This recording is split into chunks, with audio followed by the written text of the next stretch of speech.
Rasgos distintivos espirituales, materiales y afectivos que caracterizan una sociedad o grupo social. Patrimonio: conjunto de bienes, valores, símbolos históricos y artísticos tangibles o intangibles que reflejan la herencia de generaciones pasadas y la creación presente de un pueblo, tales como las tradiciones, usos, costumbres y hábitos. Turismo: espacios o atractivos que el Estado provee para la interacción de los usuarios y comunidad receptora, con el objeto de promover, apoyar y desarrollar la cultura en sus diferentes ambientes.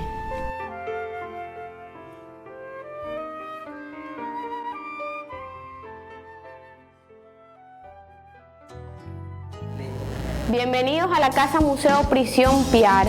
Esta casa fue prestada por el almirante Luis Brión para que el general Piar estuviera más cómodo acá. Siendo un general en jefe no degradado de su cargo, él no podía estar en una cárcel pública. Entonces esta fue prestada para que estuviera más cómodo. Esta casa se fomentó para 1766-1776 bajo el mandato de Manuel Centurión. La vida militar del general Piar y cómo él llegó a ser general en jefe fue un caso muy particular, ya que para ser general en jefe en aquella época tenían que demostrar la pureza de sangre de él y la de sus padres. Entonces su mismo ejército lo llevó a ser general en jefe y luego fue ratificado por el Libertador. Acá pueden ver lo que fue la batalla de San Félix, una de las más importantes, y que lo ratificó a él como el Libertador de Guayana. De 14 batallas en las cuales él participó, solo perdió una en el Salado con el general Boves. Más adelante pueden ver el juicio que él tuvo que enfrentar. A cargo de ese juicio estuvo a cargo Carlos Sublet.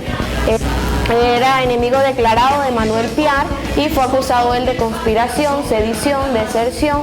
De sedición porque él sedujo a los indígenas para que lo ayudaran en su ejército, y conspiración porque cuando se hizo la batalla, el acta de Chacarachay, él estuvo de acuerdo en darle todo el crédito a Simón Bolívar de las naciones que él fuera liberando, pero cuando se hizo el Congreso de Cariaco ya no estaba de acuerdo. Ya él quería liberar Guayana y quedar él como el presidente de ese pedacito.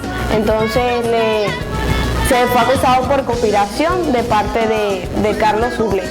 Acá pueden ver la plegaria que él lanza ya lleno de rabia e impotencia porque varios de sus amigos estaban participando en ese juicio y no hicieron nada para que él no fuera fusilado. Entonces él dice este pequeño fragmento, pueden ver que dice: hombre salvador, esta tarde estaré contigo en tu mansión, ella es la de los justos, allá no hay falsos amigos, no hay alevosos, a ti te crucificaron por, tú sabes por qué, y yo por simplón seré fusilado esta tarde. Simplón quiere decir por confiado. Él se confió de que sus amigos no podían permitir que él fuera fusilado y no hicieron nada. Acá estamos en la habitación en la que él estuvo prisionero. Este era el depósito de la casa, pero él podía estar en cualquier sitio de la casa, pero siempre prefirió estar acá, ya que él lo identificaba como un lugar tranquilo y de paz.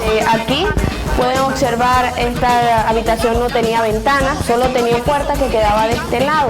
La única ventilación e iluminación que entraba hacia esta habitación era por el hueco que ven allá, que se llama ojo de buey. Allí debajo pueden ver la réplica de un crucifijo de plata, que fue el que él sostuvo minutos antes de ser fusilado. Por allá pueden ver una réplica de lo que fue el juicio que él tuvo que enfrentar. Por aquí pueden ver una imagen de lo que fue el general Piar. Aquí él está representado como un hombre blanco, ojos azules, barbilampiño y tez rosada, hijo de un conde de Braganza con Aristigueta Vélez, una caraqueña. Se dice que este conde de Braganza viaja a Caracas y mantiene una relación amorosa con esta caraqueña. Entonces él se regresa y ella queda embarazada. Sus padres, con la vergüenza de que su hija está embarazada, la mandaron a un convento para que ella estuviera el bebé y luego se regresara como si nada.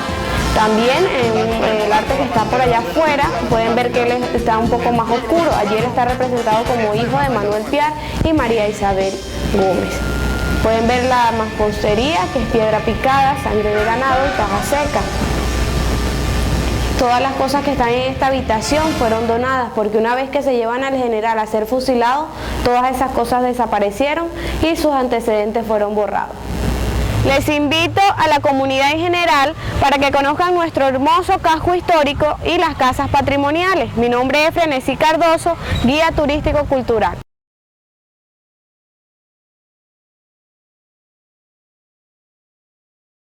Estamos en la Casa Congreso de Angostura, un monumento histórico nacional muy importante en la historia de nuestro país y por supuesto acá en el estado Bolívar. Acá en la Casa Congreso de Angostura fue el escenario principal donde se realizó el discurso de Angostura. Se reunió el Libertador con 26 diputados para hacer decretos y creaciones. Pues desde acá se creó la República de Colombia, se decretaron altas cortes de justicia, también esta casa fue usada para hacer sede de varios colegios, entre ellos el Colegio Federal de Guayana, Colegio Fernando Peñalver, Colegio de Varones, está el Archivo Histórico de Guayana, también pueden venir y visitar, hay mucha documentación antigua al cual pueden acceder. Además de ello, pues hay exposiciones, entre ellos la colección de Vinicio Romero, hay retratos, pinturas y diferentes montajes. Por otro lado está el salón de retratos también, además de ellos una lámpara muy hermosa, data de 1840, de cristal de Bacará desde Francia. Está la biblioteca bolivariana, fue inaugurada en el bicentenario del natalicio del Libertador y pues un hermoso jardín que también pueden venir y compartir en familia. Invitar a la comunidad en general y particularmente a los niños, niñas y adolescentes a que nos visiten y conozcan un poco más sobre su historia cultural independentista. Guía de turismo, Darmis Ramírez. Nos encontramos lo que es en la Casa del Centro de las Artes. Se tiene que fue construida a partir de lo que es un gobierno español. Primeramente se le conoce en el gobierno de Juan Bautista Alacosta. La casa se le construida para hacer un hospital, conocido como el Hospital Lo que era de las Mercedes, también de la Cruz. Se tiene que luego transcurre el tiempo, pasado a ser un capitolio. Ese capitolio pues servía lo que era para el fuentes de guerra. La Casa del Centro de las Artes mantiene lo que es una historia desde hace mucho tiempo, siendo una de las casas más importantes, ubicada lo que es en el casco histórico. En este lugar fue utilizada en muchas ocasiones, como lo que fue cárcel, funcionó antiguamente la policía. También se tiene que funcionó el año pasado como la Casa Panamericana y en este tiempo sigue siendo lo que es la Casa del Centro de las Artes. Una casa que desde hace mucho tiempo ha presentado lo que son distintas partes artísticas. En este momento tenemos lo que son cuadros, exposiciones, más que todo lo que es la exposición expresionista en Venezuela, el cinetismo y una de las obras más importantes como lo que es la obra de el diseñador, lo que fue del arte moderno, lo que es el cinetismo, Jesús Soto. Los invito a que vengan a conocer lo que es la Casa del Centro de las Artes, que es una parte muy importante para todos nosotros, los que vivimos en el casco histórico, también siendo una parte de la historia, un patrimonio muy cultural. Mi nombre es Duberlis Mengochea y pues los invito a que vengan a conocer. Bienvenidos a la antigua cárcel. Como pueden ver, esta cárcel fueron diseñadas por dos personajes importantes de la historia, como lo fue Manuel Centurión y Miguel Mermión. Miguel Mermión, el gobernador de las provincias de Guayana en ese tiempo, y el capitán Manuel Centurión, que fue el que ha construido gran parte del casco histórico y contribuyó en esta edificación que cuenta con 3 niveles. Como pueden ver, esta edificación contó en un tiempo con 3 niveles, hoy en día cuenta con 2 niveles. ¿Por qué? Porque se selló la última parte. En la última parte era un refugio que existía en ese tiempo. Cuando los corsarios o los piratas trataban de invadir a Ciudad Bolívar, los habitantes que residían acá cerca podían refugiarse en esa parte de allá abajo. ¿Sí?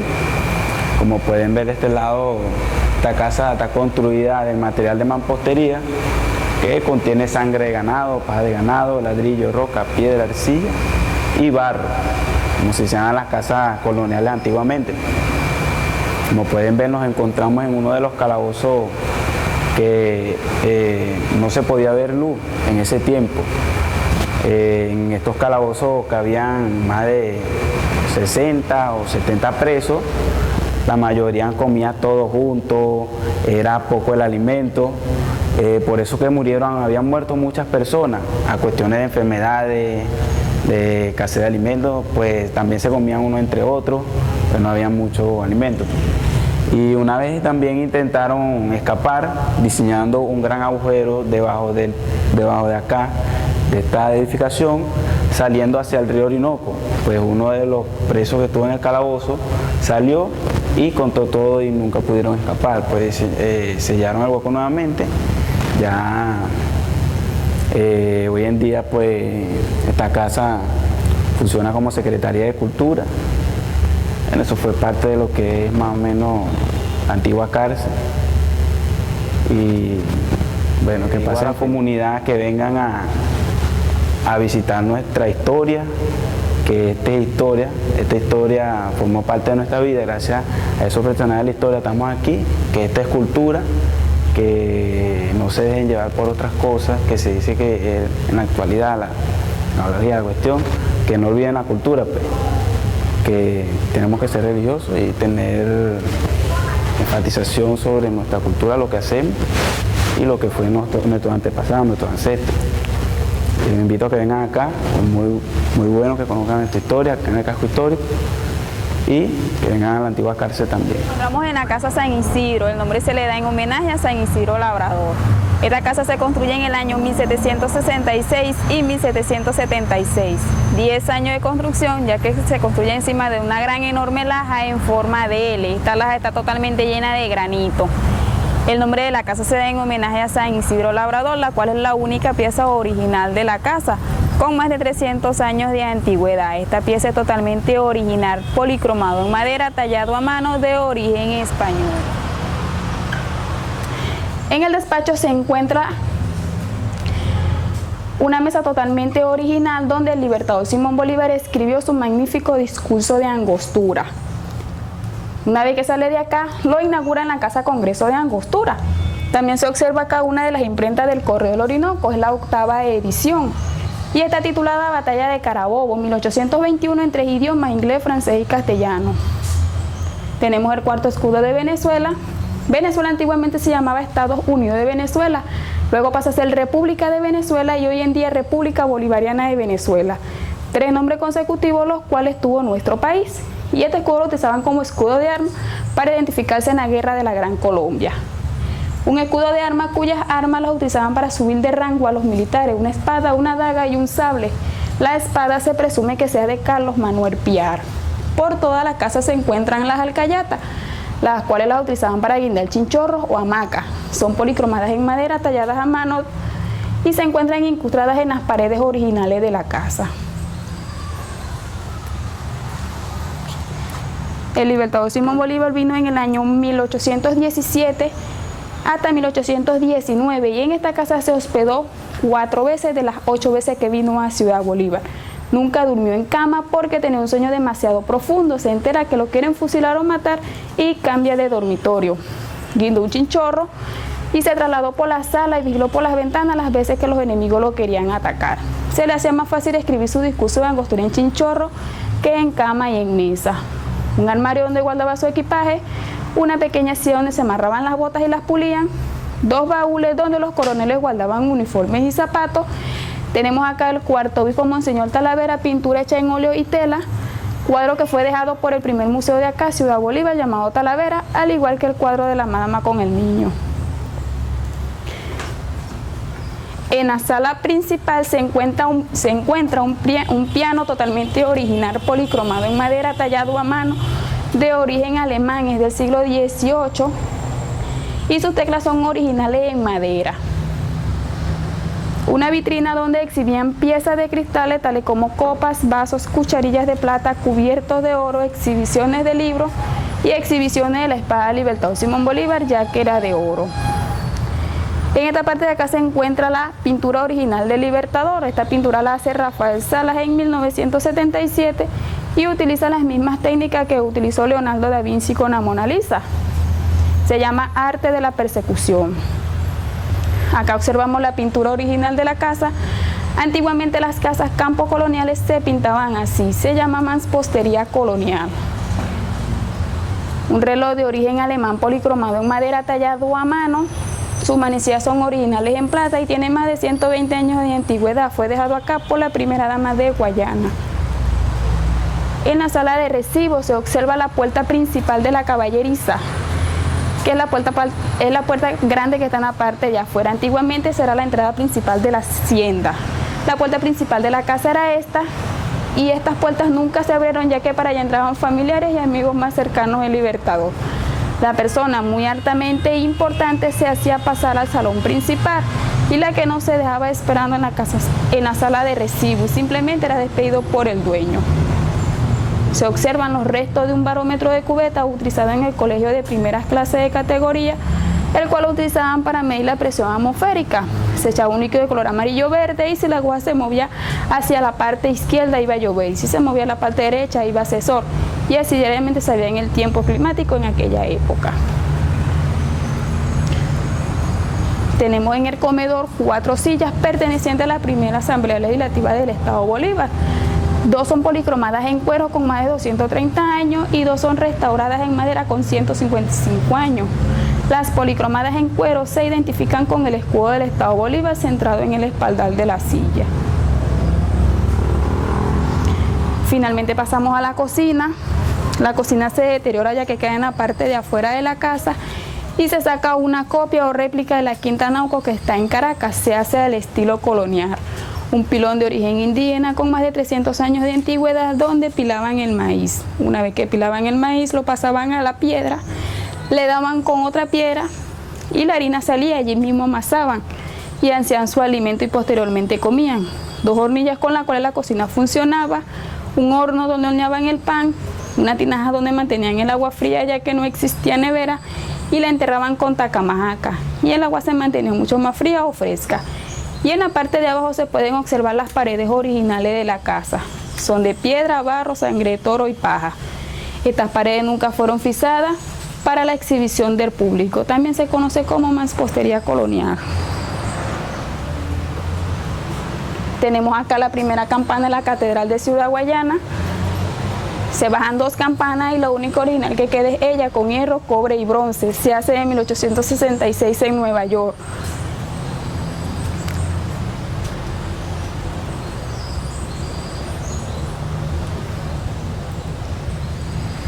Invitamos a toda la comunidad en general, partes regionales, nacionales e internacionales, a que visiten todos los museos históricos de Ciudad Bolívar, incluso la Casa San Isidro. Mi nombre es Yelis B. Flores, guía turístico municipal. Bueno, aquí estamos en el Fortín del Samuro, sitio histórico de Ciudad Bolívar. Se dice que fueron batallas a faldas del cerro del Fortín del Samuro. Fue construido en 1901-1903. por Juan Vicente Gómez. Era un sitio de vigilancia, un sitio de resguardo al río, por eso tenemos ese cañón que está ahí, utilizado para vigilar el río de los barcos enemigos. Ese cañón lo utilizaban, no era propio de derribar barcos porque está a una distancia muy lejos del río Orinoco, para alertar. ¿Por qué? Porque se dice que en el mirador, en el Paseo Orinoco, y del otro lado del río, lo que es Soledad, habían 2 fuertes más, llamados San Gabriel y San Andrés. Dice que de acá se alertaba si era un barco enemigo o un barco comerciante. Si era un barco comerciante, se dice que se disparaban 2 veces. Si era un barco enemigo, se disparaba una vez para que los que estaban abajo en los otros 2 fuertes se prepararan para derribarlo en lo que llegaran a la parte más angosta del río, que es donde está el mirador Angostura. ¿Por qué esto se llama el Fortín del Samuro? Se dice que hay una leyenda de 1817, de cuando Carlos Manuel Piar intentó conquistar esta parte de lo que era Santo Tomé de Angostura. Se dice que en su primer intento no lo logró y decidieron, como forma de estrategia, irse hacia lo alto del río Caroní. Se fueron hasta lo alto del río Caroní y bloquearon el paso de las provisiones hacia acá, hacia lo que era Santo Tomé de Angostura.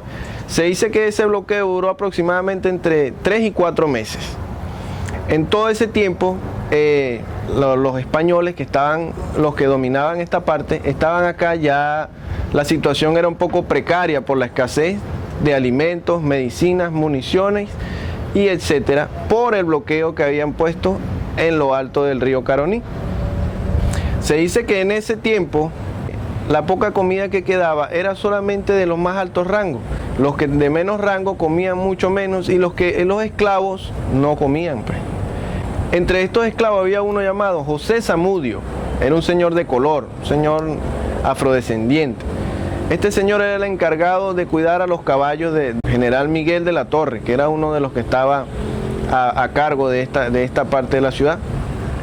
Miguel de la Torre manda a sacrificar a unos caballos para comer, para que le dieran a comer a los esclavos. El señor José Zamudio se dice que era amante de los caballos, él quería mucho a los animales y entonces asesina a los que asesinaron a los caballos. Miguel de la Torre lo manda a ahorcar. Lo manda a ahorcar en una mata araguaney. El cuerpo de este señor duró 3 y 4 días colgado de esa mata y no se descomponía. No se descomponía, ni los zamuros se lo comieron. La comunidad empezó a subir hacia acá, la comunidad se empezó a regar la voz de que había una especie de milagro aquí en el Cerro del Zamuro. Las personas empezaron a subir y a rendirle tributo como especie de un santo por lo que estaba sucediendo, que es algo extraordinario. Este señor Miguel de la Torre lo manda a bajar y lo mandó a enterrar en lo que es ahora el cementerio más antiguo que tiene nuestra ciudad, que tiene tumbas que datan de 1600. Este adopta el sobrenombre del Fortín del Zamuro. Más que un nombre, es un sobrenombre que ha ido trascendiendo hasta la actualidad, que sigue siendo conocido como el Fortín del Zamuro. Gracias a esta historia, esta leyenda, dio aquí en el Fortín, en este fuerte, de este señor José Zamudio. Invitamos a la comunidad que se dirijan hasta este hermoso sitio histórico en Ciudad Bolívar. José Jorges, soy guía turístico y los esperamos. El casco histórico de Ciudad Bolívar, la antigua Angostura del Orinoco, se empezó su construcción en la última mudanza de la ciudad, última y definitiva, que es en el lugar en el que estamos hoy. Fue llevada a cabo por el capitán, luego teniente coronel, Joaquín Saba Moreno de Mendoza, en 1764. Durante 2 años hubo apenas unas pocas viviendas con unos pocos pobladores en lo que es la margen derecha del río Orinoco. Luego en 1766 hasta 1777 aproximadamente, durante el gobierno de Manuel Centurión, un ingeniero que además era gobernador de la provincia, hubo un crecimiento bastante exponencial de la construcción del casco histórico de Ciudad Bolívar. Se inició la construcción de la hoy Plaza Mayor, de la Plaza Mayor en ese momento, hoy Plaza Bolívar. Los inmuebles que están alrededor de la Plaza Mayor, como lo establecían las leyes de Indias, que era la iglesia o catedral, la diócesis, la sede del poder, que eran los cuarteles, la prisión. La prisión además está ubicada detrás de la actual Catedral Metropolitana de Ciudad Bolívar, por escritos de la Legión Británica que llegó unos años después. Se certifica que detrás de la actual Catedral Metropolitana de Ciudad Bolívar se encuentra o se encontraba la prisión, la cárcel.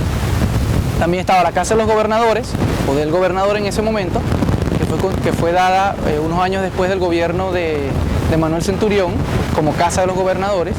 A la margen izquierda o al lado oeste de la Plaza Bolívar estaba la Escuela de Primeras Letras y la Hacienda, donde se regían las actividades de gobierno ejecutivo de la provincia de Guayana. Este casco histórico además tiene la particularidad de ser el casco histórico más grande de Venezuela, con más de 1.700 inmuebles totales o parciales. Es el casco histórico además que preserva una de las características arquitectónicas exclusivas en Venezuela, que es la construcción de galerías que están frente al río Orinoco. En ese momento se llamaba Avenida La Muralla, hoy se llama Paseo Orinoco. En un periodo de mediados del siglo XIX, cuando Agustín Codazzi, un científico italiano y militar italiano de bastante importancia en Venezuela, que además hizo la cartografía venezolana, él estuvo acá en Ciudad Bolívar y escribió que la avenida La Muralla, actual Ciudad Bolívar, estos relatos los recoge el libro de Angostura de Farruco VI. Esos relatos que les comento de Agustín Codazzi dicen aproximadamente lo siguiente. Dice que la avenida La Muralla, actual Paseo Orinoco, es una avenida que no tenía nada que envidiarle a las mejores avenidas de Berlín o Nueva York por su belleza arquitectónica. Estamos hablando de la parte más norte del casco histórico, que va paralela con el río Orinoco, que es la avenida Paseo Orinoco. Esas características arquitectónicas propias de islas, de las Antillas menores y mayores del Caribe, están en Venezuela exclusivamente Ciudad Bolívar, que además es parte del casco histórico de Ciudad Bolívar. Como les comentaba, es el más grande del país, tiene una extensión aproximada de 67 hectáreas, posee 21 cuadras, eso lo hace el más grande del país. Fue intervenido de manera integral este casco histórico a mediados o a finales de la década del 70 por el arquitecto Graciano Gasparini en restauración de buena medida o buen número de inmuebles emblemáticos. También, además, fue decretada Monumento Histórico Nacional en 1995.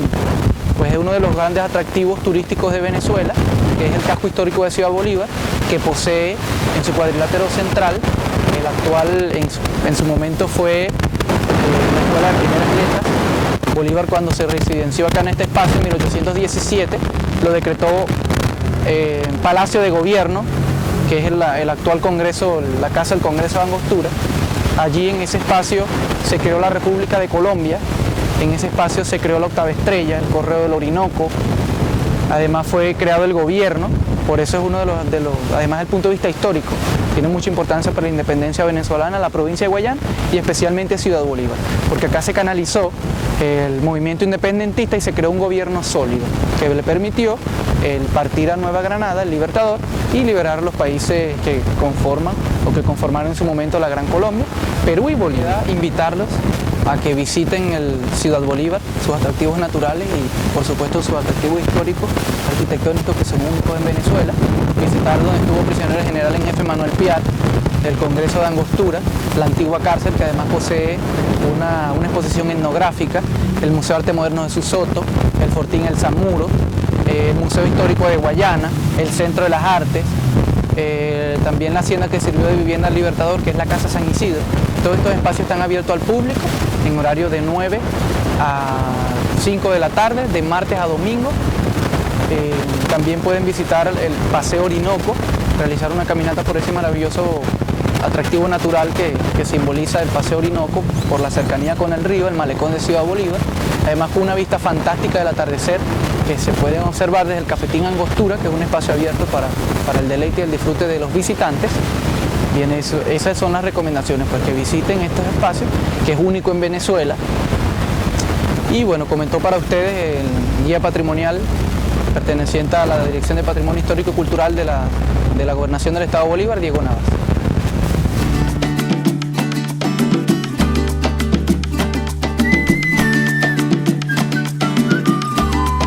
Si esto no me enciende, quiere decir que todavía no se entiende. Es necesario pues juntar toda palabra y al practicarla sea posible sostenerla y haga más fácil caminar. Canción de hacer que nos invita a conseguirnos y a enfrentar que hay otra vida y la tenemos que luchar. Un pueblo sin patrimonio es un pueblo propenso a desaparecer, ya que no guarda su pasado para encaminarse en el presente. No haremos el futuro grande que estamos buscando si no conocemos el pasado grande que tuvimos. El valor de los abrazos y en multitudes damos todos solo un paso y que el encuentro sea motivo para andar.